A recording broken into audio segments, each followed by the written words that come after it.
जय हिंद। आज हम सीखने वाले हैं क्या, परिमेय संख्या। तो सबसे पहले ये जान लीजिए परिमेय संख्या होती क्या है। तो जिसको हम किस में p बटे क्यू में क्या लिख कर सकें, बटे में लिख सकें। तो p बटे क्यू का मतलब क्या होता है ये समझिए। जो p बटे क्यू का मतलब होता है, p का मतलब यहाँ पे कोई भी नंबर हो, कोई भी नेचुरल नंबर हो, ठीक है ना, और नीचे कोई नेचुरल नंबर हो। बस एक कंडीशन यहाँ पे होती है, जो क्यू होता है वो जीरो नहीं होना चाहिए। मतलब कि यदि 3/4 लिखा है मैंने, तो ये एक परिमेय संख्या है, ठीक है। लेकिन अगर ये 3 क्या लिखा हुआ है, जीरो लिखा हुआ है, तो ये परिमेय संख्या नहीं होगी, ठीक है। और यदि ये बस मैंने 4 लिखा, क्या लिखा, अगर 4 बस लिखा मैंने, ठीक है, क्या लिखा, सिर्फ 4 लिखा, और फिर मैंने पूछा क्या ये परिमेय संख्या है, तो हाँ ये परिमेय संख्या है। क्यों? क्योंकि 4 के नीचे अगर बटे में हम 1 लिख दें फिर भी ये माना जाएगा। अगर हम 4 बस लिख सकते, इसको हम 4 बस भी लिख सकते हैं, या 4/1 लिख दें तो भी ये चलेगा। तो 4 भी एक परिमेय संख्या होगी। तो मतलब कोई भी नंबर जो सिंगल लिखा हो वो भी परिमेय संख्या कहलाएगी, ठीक है। तो चलिए आगे हम देखते हैं। ये परिमेय संख्या आपको पता चल गई। ये मतलब कोई भी नंबर हो, जैसे कि मान लीजिए कि ये 2/3 है, 2/5 है ना, 3/4 है। अब परिमेय संख्या ये समझिए कि जैसे मान लीजिए कि यहाँ पे ये जीरो है, तो जीरो भी एक परिमेय संख्या है, ठीक है ना। और यदि कोई माइनस में लिखा हुआ है 1, तो ये भी एक परिमेय संख्या है, ठीक है। और यदि कोई प्लस में लिखा हुआ है +1, तो ये भी एक क्या है, परिमेय संख्या है। और वहीं पे एक चीज़ और ध्यान रखिएगा आप, कि यदि समझने का प्रयास करिएगा, यदि यहाँ पे कोई भी एक वो है कि पॉइंट में जैसे रहता है ना दशमलव में, तो वो परिमेय संख्या है कि नहीं है, अगर ये पता करना है तो यदि मान लीजिए 2.2 है तो ये एक परिमेय संख्या कहलाएगी। यदि 2.23 है ना, और 23 मतलब 3 अंक तक ये परिमेय संख्या कहलाएगा।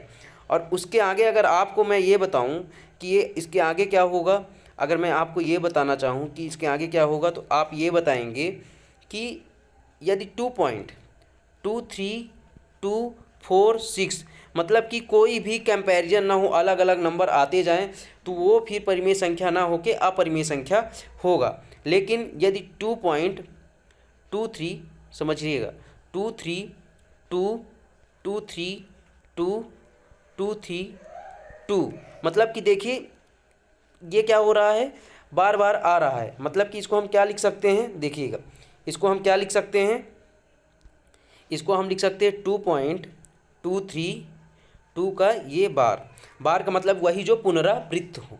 तो इसका मतलब ये है जिसकी पुनरावृत्त बार बार होगी वो परिमेय संख्या होगा। जैसे मान लीजिए यहाँ पे क्या है, यहाँ पे हम क्या कर सकते हैं, ये देखिएगा, 2 पॉइंट क्या लिख दें, अगर 7 लिख दें, 7 7 7 7, तो बार बार 7 की पुनरावृत्ति हो रही है, तो हम इसको क्या लिख सकते हैं, 2.7 का ये बार, तो ये क्या होगा, परिमेय संख्या होगा। लेकिन जो मैंने आपको अभी ऊपर बताया, ये देखिएगा मैंने क्या बताया, मैंने ये बताने का प्रयास किया कि यदि 2.73246 मतलब ऐसा नंबर आ जाए जिसकी पुनरावृत्ति किसी में ना हो, ना समझ में आए, तो वो परिमेय संख्या होके अपरिमेय संख्या होगी, ठीक है।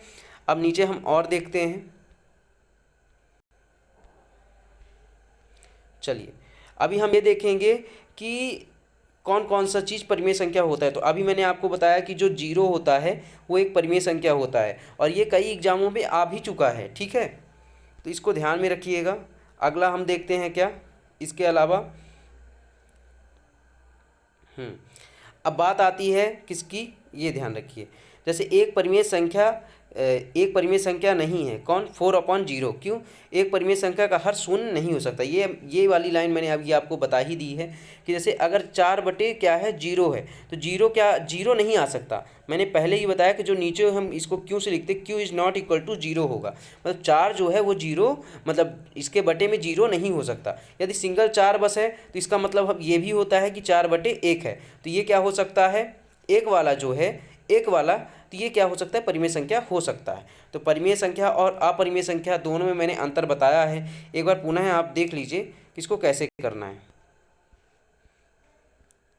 ये देखिएगा कि अभी मैंने आपको ये बताने का प्रयास किया कि जो परिमेय संख्या होती है वो क्या होती है, बटे में होती है। जैसे 2/3 है तो ये 2/3 भी परिमेय संख्या होगी, और ये माइनस में है तो भी परिमेय संख्या होगी, यदि 0 है फिर भी परिमेय संख्या होगी, और क्या है, यदि 2.3 है तब भी परिमेय संख्या होगी, और यदि 2.333 है, इसका मतलब क्या है, 2.3 का बार, ये भी परिमेय संख्या होगी। और एक चीज़ अभी और है, उसको भी देखिए, वो क्या है, उसको भी देख लीजिए आप। वो क्या है, वो ये कि यदि 2.372372372 है, मतलब कि ये बार बार पुनरावृत्ति हो रही है, तो ये भी क्या कहलाएगा, क्या कहलाएगा, ये भी क्या कहलाएगा, परिमेय संख्या कहलाएगा। तो एक बार फिर से ध्यान दीजिए कि क्या क्या परिमेय संख्या हुआ। परिमेय संख्या वो होगा जो बटे के रूप में हो, 0 हो, यदि 2.3 के रूप में लिखा है दशमलव के रूप में वो भी होगा, यदि किसी की पुनरावृत्ति बार बार हो रही है तो ये भी होगा, ठीक है ना। इसको हम 2.3 बार के रूप में लिख सकते हैं, ठीक है ना। और यदि इसकी पुनरावृत्ति ऐसे हो रही है तो ये भी होगा, ठीक है। अब इसके बाद देखने का प्रयास करिए कि अपरिमेय संख्या क्या होता है। अपरिमेय संख्या जो होता है वो रूट में होता है, जैसे जो रूट मैंने 2 लिख दिया तो ये क्या होगा, अपरिमेय संख्या होगा। क्यों होगा ये देखिएगा, जैसे 2 का इसका हाफ क्या होगा, 1/2 होगा। इसको जब आप सॉल्व करेंगे ऐसे करके तो इसकी जो वैल्यू आती है किस में आती है, इसमें ऐसे वैल्यू आएगी, ठीक है ना। देखिए आप 1.732 ऐसे करके आएगी, फिर ऐसे करके आएगी, ऐसे बढ़ती जाएगी ये, मतलब कि सेम नंबर, मतलब पुनरावृत्ति नहीं होगी, अलग अलग नंबर आएगा। इसलिए जितने रूट में होते हैं, जितने रूट में होंगे वो सारा क्या कहलाएगा, जितने भी रूट में होंगे सारा क्या कहलाएगा, वो अपरिमेय संख्या कहलाएगा। लेकिन एक बात का ध्यान रखिएगा, जो रूट जो होगा सम संख्या होगी, जैसे ये 4 है तो 4 क्या निकल आता है, 2 निकल आता है, तो ये 2/1 हो जाएगा, तो ये परिमेय संख्या हो जाएगी। ऐसे ही यदि 9 होगा, 9 को देखिए, 9 जो होगा ये भी क्या होगा, एक परिमेय संख्या हो जाएगी, ठीक है। लेकिन यदि यहीं पे हम क्या देख लेते हैं, 10 को क्या देख लेते हैं, देखिएगा 10 को, तो 10 जो होगा ये क्या होगा, परिमेय संख्या नहीं होगी। 10 क्या होगा, परिमेय संख्या नहीं होगी। लेकिन इसके आगे जब जाएंगे 16, मतलब ये समझिए जो पूर्ण वर्ग है वो एक परिमेय संख्या है, पूर्ण वर्ग एक परिमेय संख्या है, 0 एक परिमेय संख्या है, ठीक है ना। ये इतना आपको ध्यान रखना है।